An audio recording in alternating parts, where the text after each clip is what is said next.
Recently तुम लोग का जेईई मेन का सेशन 1 का एडमिट कार्ड रिलीज हुआ, जिसमें बहुत सारी चीजें ध्यान रखने वाली है। फटाफट से अगले 3 मिनट में 8 पॉइंट्स के अंदर पूरा एडमिट कार्ड सम अप करूंगा, ध्यान से सुनना, वीडियो को स्किप मत करना। सबसे पहले सबसे इंपॉर्टेंट, तुम्हारा एडमिट कार्ड जो है 4 पेज का होगा, जिसमें सबसे पहला पेज है तुम्हारा सेंटर डिटेल और तुम्हारा सेल्फ डिक्लेरेशन, दूसरा पेज है तुम्हारे लिए इंपॉर्टेंट इंस्ट्रक्शंस, तीसरा पेज है इंपॉर्टेंट एडवाइजरी और चौथा पेज है self declaration of non Aadhaar candidates. इसका मतलब अगर तुमने फॉर्म भरते टाइम आधार का इस्तेमाल नहीं किया था तो तुम्हें यह सेल्फ डिक्लेरेशन भर करके सेंटर पर ले जाना होगा। सेकंड पॉइंट में साफ साफ लिखा है मैंने कि तुम्हें वही फोटो आईडी यूज करनी है जो तुम्हें रजिस्ट्रेशन के टाइम पे तुमने यूज की थी। अगर तुम्हें याद नहीं है कि फोटो आईडी कौन सी यूज की थी, तो एडमिट कार्ड में पहले पेज पर आपके डायरेक्टर साहब के साइन के ठीक ऊपर फोटो आईडी कौन सी यूज की थी उसका नाम लिखा हुआ है, वही फोटो आईडी ओरिजिनल तुम्हें सेंटर पर लेके जानी है पेपर देते टाइम।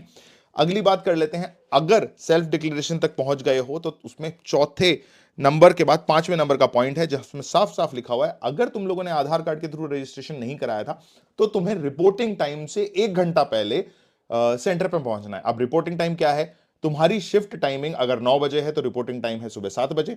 अगर तुम्हारी शिफ्ट टाइमिंग 3 बजे है तो रिपोर्टिंग टाइम है दोपहर 1 बजे, और उससे भी 1 घंटा पहले तुम्हें पहुंचना है, यानी कि सुबह 6 बजे और दोपहर 12 बजे तुम्हें पहुंच जाना है अगर तुम लोगों ने आधार कार्ड यूज नहीं किया था तो।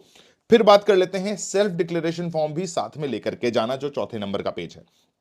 आगे बात कर लेते हैं, कैंडिडेट अंडरटेकिंग जो पहले पेज का सेकंड हिस्सा है, उसके अंदर तुम्हें तुम्हारा फोटोग्राफ घर से चिपका के लेके जाना है, लेफ्ट हैंड का थंब इंप्रेशन तुम्हें जो है घर से करके लेके जाना है। Only one thing that is the point see, जिस इज सिग्नेचर, वो तुम्हें अपने इन्विजिलेटर के सामने करने होंगे, उसके सामने ही करना ताकि वो कंपेयर कर सके कि ये दोनों सिग्नेचर जो ऑलरेडी हो रखे हैं और जो तुमने अभी किए हैं वो सेम है या नहीं। छठे पॉइंट की बात कर लेते हैं जो मैं ऑलरेडी बता चुका हूं, रिपोर्टिंग टाइम आपका 2 घंटे पहले का है। दूसरा, गेट क्लोजिंग टाइम जो कि आधे घंटे पहले का है, उसके बाद तुम्हें एंट्री नहीं मिलेगी। अगर रिपोर्टिंग टाइम 8:30 बजे का है तो प्लीज 8:30 बजे से पहले सेंटर में एंट्री ले लेना। अगर रिपोर्टिंग टाइम 2:30 बजे का है दोपहर वाली शिफ्ट के लिए तो प्लीज आधे घंटे पहले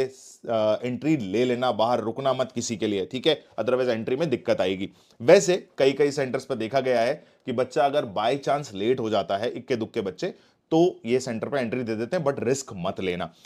छठे के बाद 7वें पॉइंट की बात कर लेते हैं, आपके पेज नंबर 1 को ध्यान से देख लेना, उसमें कोई भी मिसप्रिंटिंग ना हो, कोई भी विजिबिलिटी एरर ना हो, है ना, क्योंकि उसमें बहुत सारी इंपॉर्टेंट चीजें हैं, तो प्लीज उन सब चीजों को चेक कर लेना और अपना क्वेश्चन पेपर का मीडियम भी डेफिनेटली चेक कर लेना कि तुमने जो मीडियम सेलेक्ट किया था क्या एडमिट कार्ड के अंदर वही मीडियम आया या नहीं। आई होप ये वीडियो तुम लोग को अच्छा लगा हो, सारी चीजें समझ में आ गई होंगी, सब चीजों को ध्यान से रखना दोस्तों। Best of luck and thank you so much for watching.